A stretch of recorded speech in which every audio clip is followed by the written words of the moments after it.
एक निर्दलीय विधायक 200 विधानसभा में दौड़ने की बात कहता है।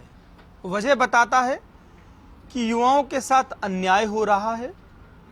उन्हें सरकारी नौकरियों में जो राजस्थान का युवा है उसको प्राथमिकता मिले, 90 से 100% आरक्षण दिया जाए। कुछ और मांगे भी रखता है और दौड़ शुरू कर देता है। सुनने में थोड़ा अजीब भी लगता है कि क्या ये पूरा हो पाएगा, लेकिन 60 विधानसभा क्षेत्रों में ये विधायक अपनी इस बात पर अभी तक खरा उतरा है। अब बीकानेर में दौड़ लगा रहे हैं, 6 विधानसभा में दौड़ चुके हैं और 7वीं में दौड़ लगा रहे हैं। हम उनसे पूछते हैं और समझते हैं। बलजीत जी, सियासत में बिना सियासी फायदे के इस तरह के काम होते नहीं हैं, तो आप जो ये कर रहे हैं, अब चूंकि भैरोड़ में वोट अलग है और पोखरण में तो वोटर अलग है और आप हैं निर्दलीय, पार्टी को भी फायदा होना नहीं इसका कोई, तो क्या मन में था और क्यों ये शुरू किया? देखिए, बिल्कुल सही कह रहे हो। राजनीति के बारे में एक ऐसा परसेप्शन बन गया है कि सब बिना इंटरेस्ट के कोई पॉलिटिशियन काम करता ही नहीं। लेकिन मैं आपको बता रहा हूं, जैसे आपने भी बोला कि बहरोड अलग है वोटर बहरोड का, और पोखरण में बीकानेर में अलग है वोटर, और मेरे को चुनाव बहरोड से ही लड़ना है तो बीकानेर पोखरण से लड़ना नहीं है। तो ऐसा नहीं है, सदा ही ऐसा नहीं होता है कि कोई भी राजनीति में काम किया जाए वो सिर्फ स्वार्थ के लिए किया जाए। मेरा ये मानना है, अगर टोटल स्वार्थ पे ही सब लोग चलते तो ये धरती पृथ्वी बचती नहीं। बहुत से लोग हैं, बहुत से लोग जो रियल में आम आदमी को, गरीब आदमी को, ईमानदार व्यक्ति को, मेहनतकश व्यक्ति को भी न्याय मिले, उसको उसका हक मिले, उसके लिए काम करते हैं और इसमें एक संतुष्टि मिलती है उसको निस्वार्थ काम करने से। मैं पिछले 4 साल से, एक दिन की बात नहीं है, विधानसभा का प्रथम सत्र है, उससे लेके आज तक मेरे पेज पे भी वीडियो पड़े हैं, मीडिया ने भी चलाए हैं, विधानसभा के रिकॉर्ड में है। एक भी सेशन, और मैं तो कहूँगा दिन नहीं गया होगा जो मैं नहीं बोला हूँगा, और बोला हूँगा तो मैं यूथ की, पूरे स्टेट लेवल के यूथ की, किसानों की, मजदूरों की, छोटे कर्मचारियों की, सभी की डिमांड के ऊपर मैं बोला हूँ। जिसके साथ जो इनजस्टिस हुआ उसके लिए मैं बोला हूँ, किसको कौन सा उसका हक नहीं मिल रहा है उसके लिए मैं बोला हूँ, और जितना विपक्ष ने सरकार को नहीं घेरा होगा उतना मैं उसको घेरता आ रहा हूँ जनता के मुद्दों के ऊपर। अभी जो 200 की बात आपने कही कि ऐसा क्या होगा कि बिना इंटरेस्ट क्यों निकल लिया, इसमें आप ये कह सकते हैं कि इमोशंस मान लीजिए, जिद मान लीजिए, इसमें गुस्सा मान लीजिए, और इसमें धोखा भी मान सकते हो आप इसको। मुख्यमंत्री जी ने मुझे वचन दिया था राज्यसभा चुनाव के वक्त कि आप हमें वोट दो, हम आपकी डिमांड मानेंगे, और मीडिया ने सबने चलाया, और मैंने ये कहा था कि ये कानून बनाओ कि राजस्थान में कोई भी सरकारी नौकरी निकलेगी तो 90 से 100% राजस्थान के मूल निवासियों को मिलेगी। और वो इसलिए मैंने आंकड़े रखे सरकार के सामने विधानसभा में। मैं बताता आ रहा हूं लगातार कि 22 राज्य हिंदुस्तान के ऐसे हो गए जहां राजस्थान के युवाओं का सिलेक्शन रेट 0 है, एक को भी नौकरी नहीं मिल रही है। तो जब उनको वहां नौकरी नहीं दे रहे तो यहां उनकी नौकरियों पर डाका क्यों डाल रहे हैं अदर स्टेट वाले? फिर आप भी रिजर्व करो उनके लिए नौकरी। मुझे कमिटमेंट दिया था, मुख्यमंत्री जी ने मुझसे कमिटमेंट किया और ये बोला था कि मैं आपको वचन दे रहा हूं। और ये युवाओं के लिए आपकी बात ठीक हो सकती है, लेकिन पत्रकार होने के नाते एक सवाल तो बनता, आप क्या बनाना चाहते? मुंबई बनाना चाहते, बाल ठाकरे बनना चाहते, मतलब क्या क्या भाई भारत तो बिल्कुल आपने बहुत अच्छी बात कही जो मैंने की, रिजर्व की। इसके पहले मैं विधानसभा में भी बोल रहा हूं और हर जगह मैं बोल रहा हूं कि या तो केंद्र सरकार एक बिल लेके आए और ये बोले एक देश एक कानून। ये जो 22 राज्यों में रोका जा रहा है राजस्थान के लोगों को, अदर स्टेट वालों को, वो जो कानून बनाए उनको निष्प्रभावी करें।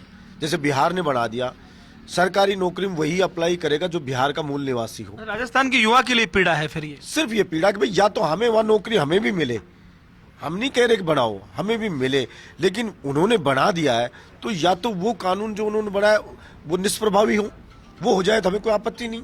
लेकिन अगर वो ना हो तो फिर सारी कीमती राजस्थान वाला कैसे चुकाए? महाराष्ट्र ने बना दिया, बंगाल ने बना दिया, बांग्ला भाषा जानने वाला हो, तमिलनाडु ने बना दिया, तमिल जानने वाला हो, गोवा ने बना दिया, कोंकण जानने वाला हो, सब मध्य प्रदेश ने बना दिया, मध्य प्रदेश का निवासी हो, हरियाणा ने बना दिया, हरियाणा का निवासी हो। जब सबने बना दिया तो क्या सारा ठेका राजस्थान का बेरोजगारी थोड़ा न उठाए? अच्छा, किस तरह का लोगों से, अब युवाओं से आपको एक तरह से फीडबैक मिल रहा है? ऐसा कोई ग्लैमरस चेहरा भी नहीं है आपका और ना कोई ग्लैमरस राजनीति का पूरा कोई लेगेसी है आपकी, फिर भी आप जब जा रहे हैं, और मैं देख रहा हूँ कुछ जगह अच्छी भीड़ भी आ रही है, जोधपुर से लेकर बहुत सारे वीडियोस देखे हैं हम लोगों ने भी, तो क्या लगता है, क्या युवा इस बात पर मन बना रहा है? देखिए, निश्चित रूप से मेरे जैसे मामूली आदमी को सुनने के लिए लोग आए, जहाँ मैं जीवन में पहली बार आया हूँ। कहाँ बैरोड है, कहाँ पोखरण है, कहाँ जैसलमेर है, कहाँ जोधपुर है, सब जगह, कहाँ बांसवाड़ा है, कहाँ डूंगरपुर है, कहाँ बीकानेर है, जो मैं जीवन में ही कभी नहीं आया। मेरे परिवार का ही कोई मेंबर नहीं आया वहाँ पे, ना मैं जानता हूँ पहचानता हूँ। वहाँ इतनी संख्या में लोग आ रहे हैं, आ नहीं रहे।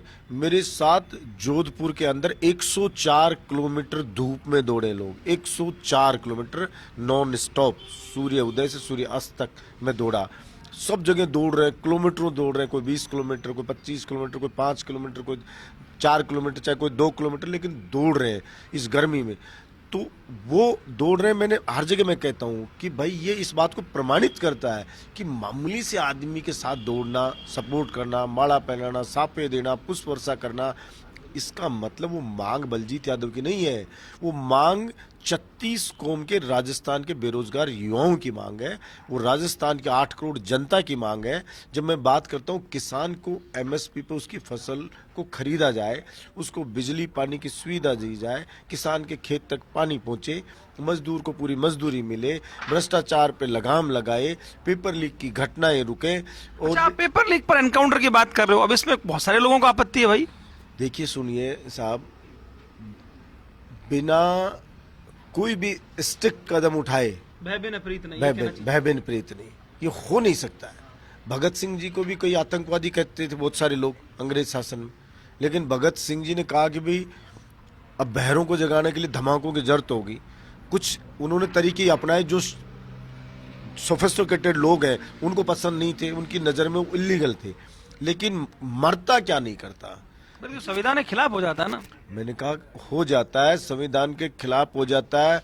आप अगर गीता को भी पढ़ेंगे, आप हमारे महाभारत को देखेंगे, बहुत सी चीजें थी। कृष्ण भगवान ने भी कहा, जब धर्मराज युधिष्ठिर ने कहा कि ये तो बिल्कुल नियम विरुद्ध है, मैं झूठ नहीं बोलूंगा, तो उन्होंने भी कहा अरे भाई कोई अच्छे कार्य के लिए झूठ बोला जाए, अच्छे कार्य तो वो सत्य से भी ज्यादा अच्छा होता है। चलो, एक आखिरी सवाल, और थोड़ा कड़वा भी लग सकता है आपको, आप बहुत बातें कर रहे हैं, युवाओं के लिए सोच रहे हैं, और भीड़ आ रही है और आपके भाषण भी खूब सुने जा रहे हैं, लेकिन जब हम बहरोड की तरफ देखते हैं तो हालांकि राजस्थान में भी आजकल तो सवाल उठ रहा है, लेकिन उसमें भी आपने सपोर्ट किया, भाई आप उस गवर्नमेंट का हिस्सा रहे, आपकी इस मदद से वो सरकार चली, तो ये बात उठती है कि युवाओं की बात बलजीत यादव बहरोड का विधायक करता है, लेकिन बहरोड में जिस तरह का गुंडाराज हो गया है, गुंडाराज से मतलब है कि हिस्ट्री सीटर आपस में लड़ रहे हैं, गोलियां चल रही हैं, कल भी कुछ हुआ है, तो फिर वो कैसे जस्टिफाई करेंगे? मैं वही तो बात में बोल रहा हूँ।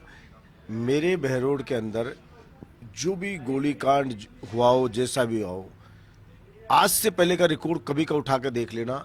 जितना एक्शन पुलिस के खिलाफ करवाया मैंने, पूरा थाना सस्पेंड, बर्खास्त थाने के कर्मचारी, डीएसपी पे कार्रवाई, एडिशनल एसपी पे कार्रवाई, पूरा नीमराना थाना पूरा लाइन हाजिर, मानंद थाना पूरा लाइन हाजिर।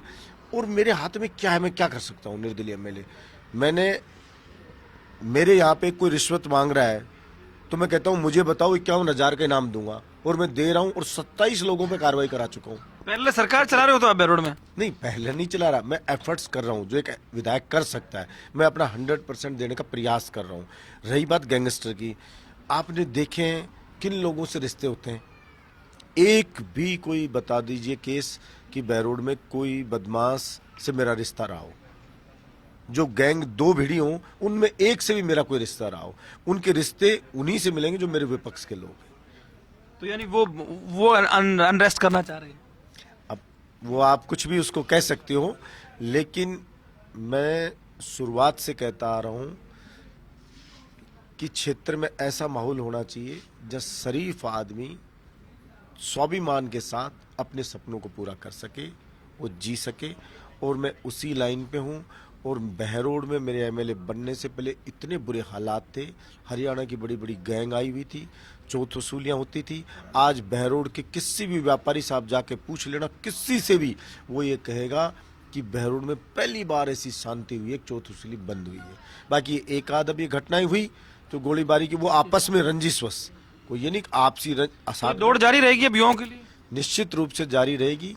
200 विधानसभा को हम कंप्लीट करेंगे और मुझे विश्वास है कि सरकार को अपनी गलती का एहसास होगा और सरकार हमारी मांगों को मानेगी। चलिए, बहुत शुक्रिया। तो ये थे निर्दलीय विधायक बहरोड से बलजीत यादव।